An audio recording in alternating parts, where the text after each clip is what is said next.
Greetings and welcome. In the valley of the Indus River of India, the world's oldest civilization had developed its own system of mathematics. The Vedic Sulba Sutras, meaning codes of the rope, show that the earliest geometrical and mathematical investigations among the Indians arose from certain requirements of their religious rituals. When the poetic vision of the Vedic seers was externalized in symbols, rituals requiring altars and precise measurement became manifest, providing a means to the attainment of the unmanifest world of consciousness. Sulba Sutras is the name given to those portions or supplements of the Kalpa Sutras which deal with the measurement and construction of the different altars or arenas for religious rites. The word Sulba refers to the ropes used to make these measurements. Dear friends, in the first part of our lecture series on the history of mathematics in India, we came to know about the Indus civilization and the practical mathematics in Indus civilization. In this second part of the series, Professor Dinesh Singh will be talking about Vedic civilization and mathematical discoveries. Let's find out and learn more from Professor Dinesh Singh, a renowned mathematician. There are 4 books called the Vedas. किसी एक आदमी ने नहीं लिखा है, अलग अलग groups थे लोगों के, वहीं रहते थे, and they wrote this books. The first of the books is the Rigveda. उसी टाइम में जब ये लिखे जा रहे थे तो जो वहां लोग रहते थे वो इनको प्रैक्टिस करते थे. उसमें कुछ रिचुअल्स हैं. फायर प्लेस बनाते हैं. आज भी आप जाके देखें, कहीं कहीं कुछ रिचुअल्स में फायर प्लेस बनाई जाती है, ईंट की चौकोर, उसमें आग जलाई जाती है. कुछ तो वो जो बनाते थे फायर प्लेस, वो ज्योमेट्री होती थी. उसमें वो ज्योमेट्री बड़ी सोफिस्टिकेटेड थी. मैं आज उसी के बारे में कुछ कहना चाहता हूं. दोनों में क्या नाता है, क्या रिश्ता है, ये ठीक से किसी को मालूम नहीं है. कुछ लोग तो ये कहते हैं कि शायद वैदिक पहले था, ये बाद में आया. कुछ लोग कहते हैं दोनों लगभग एक ही थे, करीब करीब एक ही थे. ये ठीक से किसी को नहीं मालूम है, कम से कम मुझे तो बिल्कुल नहीं मालूम है. पर ये बातें हैं, इनका चर्चा जिक्र होता है, मैं सिर्फ आपके सामने रख दे रहा हूं. ये 900 BC में एक किताब ज़बानी बनाई गई. उसका नाम है शतपथ ब्राह्मण्य. इस किताब में पाइथागोरस का थ्योरम बाकायदा लिखा हुआ है. बाकायदा आज तक ये किताब है. और उसमें ये थ्योरम पाइथागोरस से 400 साल पहले लिखा हुआ है. लेकिन पाइथागोरस के थ्योरम की एक बड़ी अजीब दास्तान है, मैं वो आज आपको बताना चाहता हूं. उसी जमाने में कुछ और किताबें लिखी जाती थी जिनका नाम था शुल्ब सूत्रास. शुल्ब कहते हैं संस्कृत में धागे को, पीस ऑफ स्ट्रिंग को. सूत्रा होता है फॉर्मूला. ये 1000 BC से 200 BC तक अंदाज है लोगों का. That is when they were authored. और ये इस तरह के शेप्स का जिक्र करते हैं और उनको कैसे बनाना चाहिए, कैसे नापना चाहिए और उसके साथ क्या मैथमेटिक्स जुड़ी है. इस तरह के सारे डायग्राम्स शुल्ब सूत्र में मिलते हैं. आप जो भी पाइथागोरस के थ्योरम से वाकिफ है उसको अंदाज लग जाएगा कि देख रहे हैं कुछ कुछ राइट एंगल ट्रायंगल बन रहे हैं यहां पर. तो वो जो शुल्ब सूत्र के मैथमेटिशियंस थे उनको पाइथागोरस का थ्योरम बड़ी अच्छी तरह से मालूम था. शतपथ ब्राह्मण में भी तो था, लेकिन यहां और अच्छी बारीकी से जानते थे. और बौधायन, जैसे रूडिन का नाम लेते हैं, बौधायन भी एक मैथमेटिशियन थे 800 BC में. उनके शुल्ब सूत्र में पाइथागोरस का थ्योरम तो दिया ही है, उसका प्रूफ भी दिया है. हिंदुस्तान, पाकिस्तान, बांग्लादेश के लोग जो अमेरिका में काम करते हैं कंप्यूटर सॉफ्टवेयर इंडस्ट्री में, वो बड़े माहिर हैं एल्गोरिथम लिखने में. खट से नौकरियां मिलती हैं. जब आईटी इंडस्ट्री बूम पे थी तो धड़ाधड़ सबको नौकरियां मिली. क्यों? क्योंकि जब सॉफ्टवेयर लिखते हैं, प्रोग्राम लिखते हैं, अगर आप वाकिफ हैं प्रोग्रामिंग से, तो उसमें एल्गोरिथम लिखते हैं. एल्गोरिथम क्या होता है? Step by step procedure. अब ये करो, और ये अगर है तो ये करो, ये नहीं है तो ये करो. फिर यहां से ये है तो ऐसे बढ़ो, नहीं तो ऐसे बढ़ो. फिर इसको चेक करो, और ये हो गया तो यहां चलो, नहीं हुआ तो इधर जाओ. इसी को एल्गोरिथम कहते हैं, स्टेप बाय स्टेप प्रोसीजर. तो ये मैंने क्यों कहा कि जहन में है हमारे, क्योंकि मैं पाता हूं कि ये एल्गोरिथम लिखने में बड़े माहिर हैं पाकिस्तान, हिंदुस्तान, बांग्लादेश के लोग। क्यों माहिर हैं? क्योंकि मैं मान रहा हूं कि इस जमाने में ये एल्गोरिथम्स बनाते थे उस जमाने से। शुल्ब सूत्र में एल्गोरिथम दिए हैं। बौधायन ने पाइथागोरस के थ्योरम के प्रूफ का एल्गोरिथम दिया है, और वो प्रूफ का एल्गोरिथम से आप एक्चुअल प्रूफ बना सकते हैं बड़े खूबी से, बड़े आसानी से। इसलिए ये प्रूफ माना जाता है, और ये पाइथागोरस से 400 साल पहले की बात है। लेकिन नाम क्या जुड़ा है? पाइथागोरस का थ्योरम। बौधायन का कोई नाम नहीं लेता, कोई बात नहीं करता मोहनजोदड़ो की, इंडस सिविलाइजेशन की, वैदिक सिविलाइजेशन की, इनकी कोई बात नहीं। वेस्ट में पाइथागोरस का नाम जुड़ा हुआ है। पाइथागोरस से भी एक अच्छी कहानी जुड़ी हुई है। पाइथागोरस 500 बीसी में थे, और ये मैंने बहुतों से पूछा है, वेस्ट में भी, हिंदुस्तान में भी। सबका मानना है पाइथागोरस केम टू इंडिया, सबका मानना है। मैं ये नहीं कह रहा कि he stole the theorem, please don't misunderstand me, but ये बड़े कॉन्फिडेंस से मैं कह रहा हूं कि पाइथागोरस के बारे में बहुतों ने लिखा है, पुराने जमाने में भी, आज भी, that he came to India. ये एक फ्रेंच थिंकर हुए, आप देख रहे हैं 17 से अर्ली 18 सेंचुरी में रहे, वोल्टेयर। वोल्टेयर ने क्या लिखा? I am convinced that everything has come down to us. वो वेस्ट की बात कर रहे हैं। From the banks of the Ganga, astronomy, astrology, spiritualism, etcetera. It is very important to note that 2500 years ago, Pythagoras went from Samos to the Ganga to learn geometry. But he would certainly not have undertaken such a strange journey had the reputation of the Brahman's science not been long established in Europe. Katyayana gave a really beautiful proof in 200 BC. I do not know if his Shulba Sutra has the proof. See, the Shulba Sutras asked you to make very specific structures. Even this structure used to be made for specific purposes. It wasn't always a square. Look at the geometry involved. This is described in 200 BC in the Shulba Sutra of Katyayana. But Katyayana gave a beautiful proof of the theorem of Pythagoras. Do you know this structure? It's a square inside a square. This drawing is reproduced from the description of the Shulba Sutra of Katyayana. There's a theory in mathematics known as measure theory. This proof has the seeds of measure theory in it. That is the best part. And measure theory is a very sophisticated theory discovered in the early part of the 20th century in France. In the Shulba Sutras, they knew irrational numbers. He made a mathematical grammar. It's all algorithmic. Anybody who has studied his grammar will tell you, I haven't. Unfortunately, I don't know his grammar. But anyone who has tells me it is totally algorithmic. It's algorithm, step by step. Now do this, then this, if not, then do this. So on and so forth. Logical, precise. And I don't know if you've heard of a professor of linguistics in MIT by the name of Chomsky, Noam Chomsky. Chomsky is a very famous linguist. They say he is the Einstein of the social and sciences and humanities. He's very old now. Great man. He's made great fundamental discoveries. I read another very sophisticated Indologist by the name of Fritz Stahl, who also knew mathematics and he knew Panini's grammar. And he attended a lecture by Chomsky when Stahl was very young, so many years ago. And he understood that this revolution that Chomsky brought about by bringing mathematics into linguistics is based entirely on Panini's grammar. Because the structure that Panini gives for his own grammar, you can take the framework out and more or less fit it in a mathematical framework, which can then be fitted for linguistics. Because Chomsky knew linguistics and mathematics and Panini's grammar, he could do that. Of course, it's a great thing to do that. I'm not running him down. Marvelous.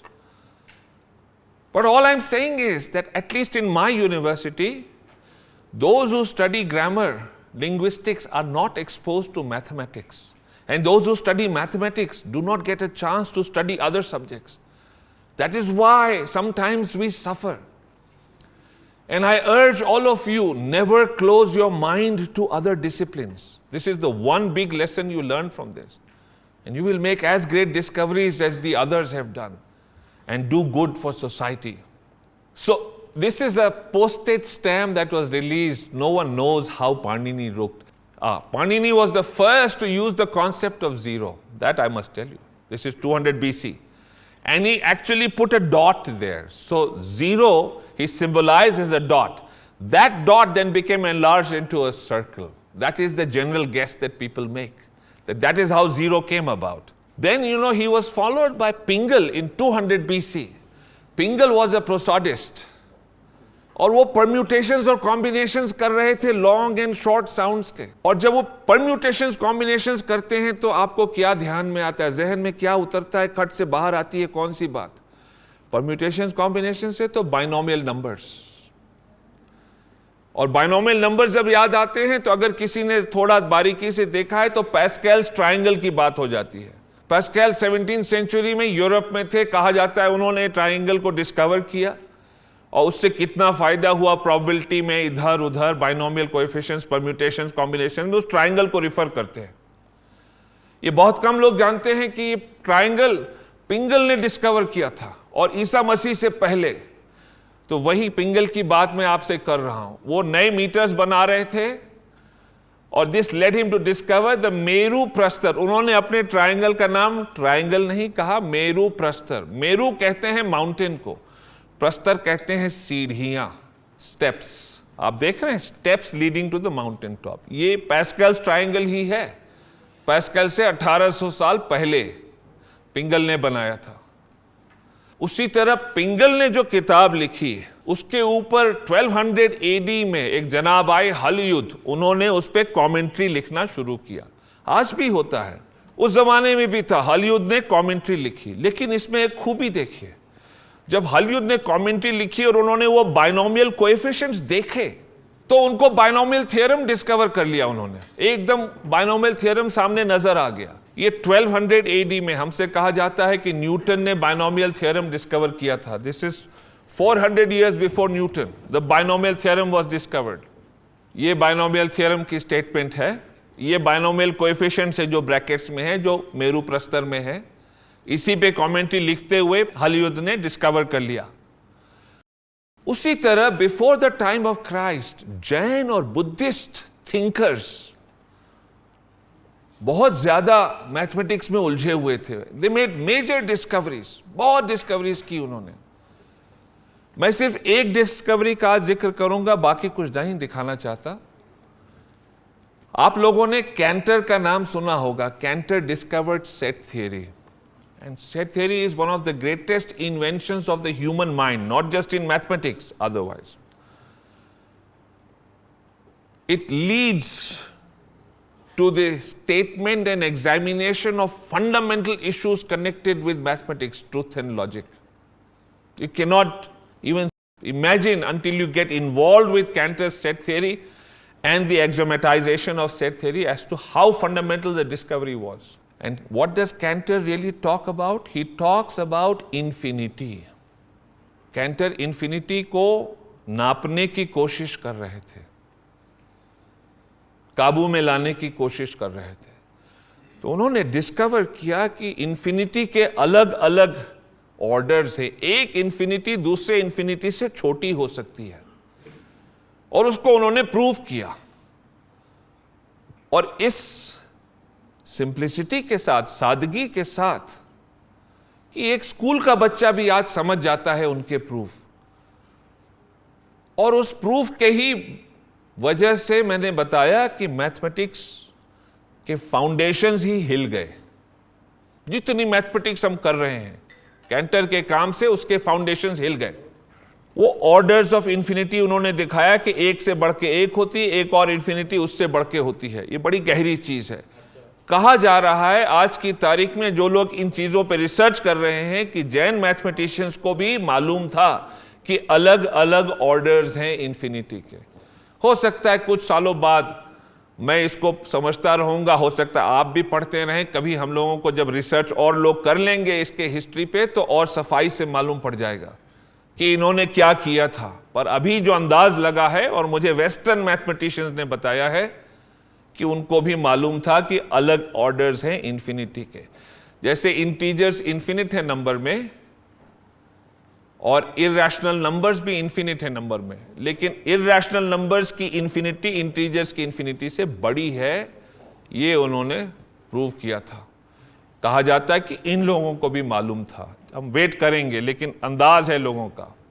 दूसरी चीज, ये mathematicians बड़े numbers को बड़े खूबी से represent कर लेते थे। आप कभी ग्रीक मैथमेटिक्स में देख लीजिए, बड़े नंबर्स लिखने के लिए वो फिसल जाते थे, कर नहीं पाते थे, क्योंकि आपने देखा है कैसे नंबर MC, ML, X इस तरह से लिखते हैं। कहां से आप लिख पाएंगे बड़े नंबर्स? नहीं लिख पाएंगे। इन लोगों को आता था क्योंकि डेसिमल सिस्टम आ रहा था, नंबर्स को लिखने का एक नया अच्छा तरीका इनको मालूम था। ये बहुत बड़ी देन है इस सब कॉन्टिनेंट की। किसी एक आदमी का नाम नहीं जुड़ा है, इस पूरे ट्रेडिशन में हम सब शामिल हैं, और ये बहुत ही बड़ी देन है, बहुत ही बड़ी देन है। लॉज ऑफ इंडिसेस जैन्स को मालूम था, ये बड़ा क्लियर है, ये कैसे पावर्स को मल्टीप्लाई करते हैं। a to the power m into a to the power n is simply a to the power m plus n। ये जैन्स को अच्छी तरह से मालूम था। ये ऑर्डर्स ऑफ इंफिनिटी जो मैंने बताया आपको। अब एक बड़ी मजेदार कहानी मैं आपको बताना चाहता हूं, द बख्शली मैन्यूस्क्रिप्ट। बख्शली पाकिस्तान में आज है एक गांव, उस जमाने में पूरा ही इंडिया कहलाता था। ये 1881 में इसकी डिस्कवरी हुई। कैसे हुई कि कोई जनाब थे जो वहां पर थोड़ी सी खुदाई कर रहे थे, तो खोदते खोदते उनको बर्च बार्क, बर्च एक पेड़ होता है, यहां जरूर होता होगा, उस बार्क, उसकी खाल पे लिखी हुई मोटी सी मैन्यूस्क्रिप्ट जमीन के अंदर से मिली। उसके कई पन्ने गायब हो चुके थे, लेकिन कई सारे थे। वो बड़ी मजेदार मैन्यूस्क्रिप्ट है। ये मैन्यूस्क्रिप्ट के 70 पन्ने आज भी बरकरार हैं, और ये लोगों का अंदाज है कि 300 AD की मैन्यूस्क्रिप्ट है उस जमाने की। ये शारदा स्क्रिप्ट एक होती थी, शारदा स्क्रिप्ट में लिखी हुई है, और ये मैथमेटिक्स की किताब है। बख्शली मैन्यूस्क्रिप्ट में बाकायदा हर जगह हर सफ़े पे डेसिमल सिस्टम इस्तेमाल किया गया है, बाकायदा। तो ये बड़ा ही क्लियर एविडेंस आता है कि हिंदुस्तान में उस जमाने में डेसिमल सिस्टम पूरी तरह छा चुका था। ये नहीं है कि शुरुआत हो रही है, बड़े गहराई से डेसिमल सिस्टम इस्तेमाल हो रहा था। तो ये एक इसकी बहुत बड़ी देन है। दुख की बात क्या है कि ये मैन्यूस्क्रिप्ट यहाँ कहीं किसी के पास नहीं है, अंग्रेज़ों के पास ऑक्सफोर्ड में दर्ज है। कभी आप वहाँ जाएं, और मैं उम्मीद रखता हूँ आप में से बहुत जाएंगे, क्योंकि वहाँ मैथमेटिक्स बहुत ऊंचे दर्जे की होती है। तो जाएं तो ऑक्सफोर्ड में ज़रूर इस मैन्यूस्क्रिप्ट को भी देखिएगा, अच्छी चीज़ है। दिल्ली में जो नेशनल म्यूजियम है वहाँ इस मैन्यूस्क्रिप्ट की फ़ोटोकॉपी दर्ज है, तो वो भी आप देख सकते हैं। मैं उसके एक पन्ने की फ़ोटो आपको दिखलाता हूँ। ये उसकी कहानी है जो टेनेंट ने डिस्कवर किया, अब तो वो ऑक्सफोर्ड में है। इसकी इमेज है ये यहाँ पर नेशनल म्यूजियम में इसके पन्नों, इसके सफ़ों की फ़ोटो लेकर रखा हुआ है, आप जाके देख सकते हैं यहाँ पर। और वो जो न्यूमरल्स हैं इंडिया से ही, हिंदुस्तान से चले हैं। पहले देखिए, बहुत पहले इस तरह 1 लिखा जाता था, 2 इस तरह नीचे, 3। अब आप देख रहे हैं जो 2 है उसको मोटा मोटी फिर यहाँ से ऐसे जोड़ दिया बीच से, देख रहे हैं, ऐसे डायगोनल की तरह, और वो 2 बन गया आज के तारीख में ऊपर की तरह। वो जो 3 है, एक वर्टिकल लाइन आखिर की तरफ नीचे तक ले आए तो वो 3 बन गया।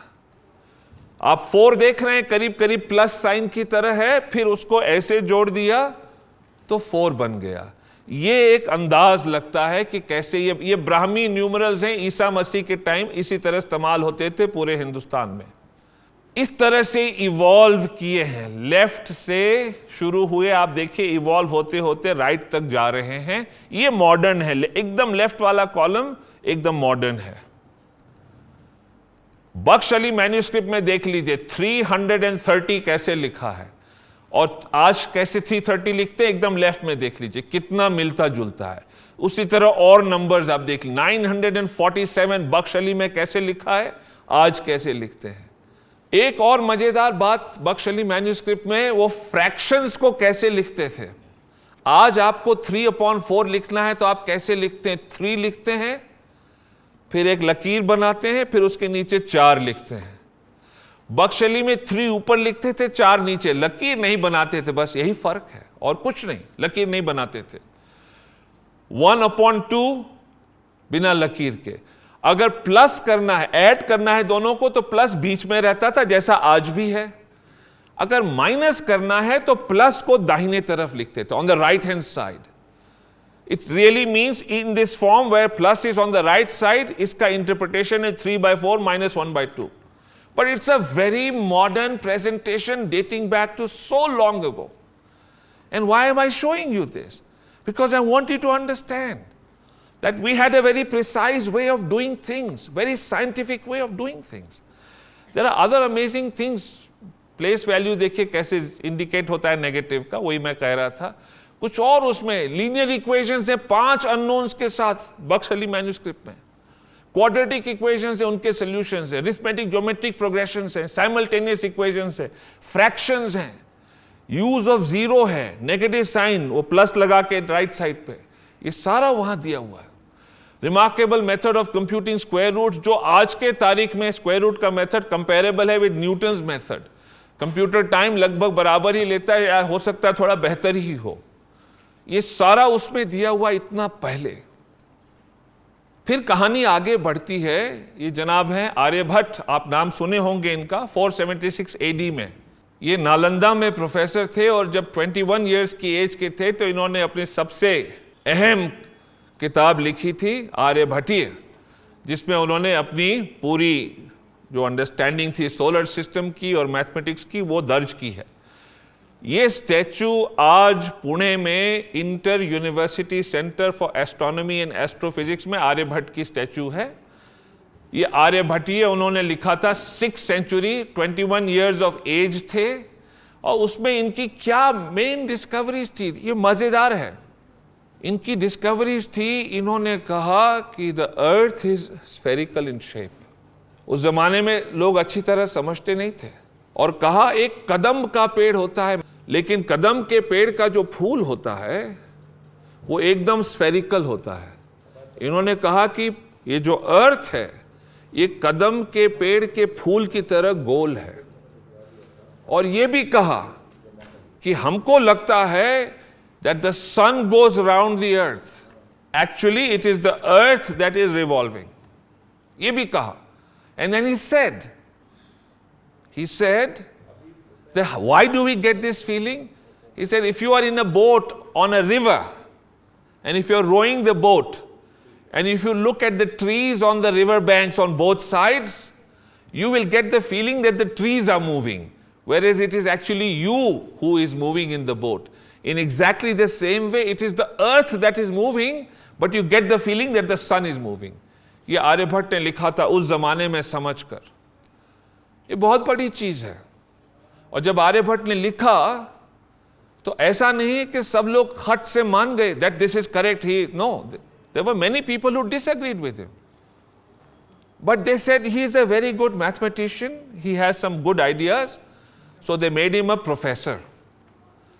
वेस्ट में कितने 100 साल बाद की बात है जब कोपर्निकस ने यही थ्योरी दी और ब्रूनो उनके बाद आए और कहा कोपर्निकस ठीक कहते हैं, तो ब्रूनो को पकड़ के जिंदा जला दिया उन्होंने। ये यूरोप की कहानी है। तो हिंदुस्तान में हमेशा से हमने कद्र की है लोगों की बातों का, चाहे हम न तालमेल खाते हो, हम हर एक की बात सुनने को तैयार रहते हैं, हम ठहर के रहते हैं। ये एक बहुत बड़ी सीख यहां से मुझे मिलती है। आर्यभट्ट के ही टाइम में जो और लोग थे, कुछ ने लिखा कि आर्यभट्ट ये मैथमेटिक्स ठीक किए हैं लेकिन ये बात उनकी ठीक नहीं है, कहा, पर उनको प्रोफेसर बना दिया। उसके बाद ब्रह्मगुप्त आए। ये भी please don't believe that he is Brahmagupta, okay, ऐसे ही बना दिया है किसी ने। ये इंडियन मैथमेटिशियंस में बहुत आगे रहे ब्रह्मगुप्त। इन्होंने एस्ट्रोनॉमी में बड़ी डिस्कवरीज की, एल्गोरिथम्स निकाले स्क्वायर रूट्स के और क्वाड्रेटिक इक्वेशन के सॉल्यूशंस के। इन्होंने ये इक्वेशन जो है, ये बहुत ही इंपॉर्टेंट इक्वेशन है नंबर थ्योरी का, इसको पेल्स इक्वेशन कहते हैं। इन्होंने इस इक्वेशन को सॉल्व किया ऑयलर और पेल वगैरह से कितने हंड्रेड्स ऑफ इयर्स पहले, और कहा जाता है it's a fundamental discovery of mathematics, not just of number theory. He discovered a formula for the area of a cyclic quadrilateral. ये सारी चीजें इन्होंने की थी। He was the first to obtain formulas for the sums of squares and cubes of the first n natural numbers. ये जो progressions है, ये जो सीक्वेंस सीरीज, फाइनाइट सीरीज का जो सम है, ये ब्रह्मगुप्त ने निकाल लिया था उस जमाने में। He knew that formula. I am sure that you are all familiar with this formula. उसी तरह ट्रिग्नोमेट्री इंडिया में बहुत मजबूती से बढ़ चुकी थी। और क्यों बढ़ी थी? क्योंकि Indian mathematicians were studying the solar system and the movement of the stars. So friends, in this second part of the series, we learnt about the Vedic civilization and mathematical discoveries. In the third and the final part of the series, Professor Dinesh Singh will talk about trigonometry in India. We will meet you again in the third part. Till then, goodbye.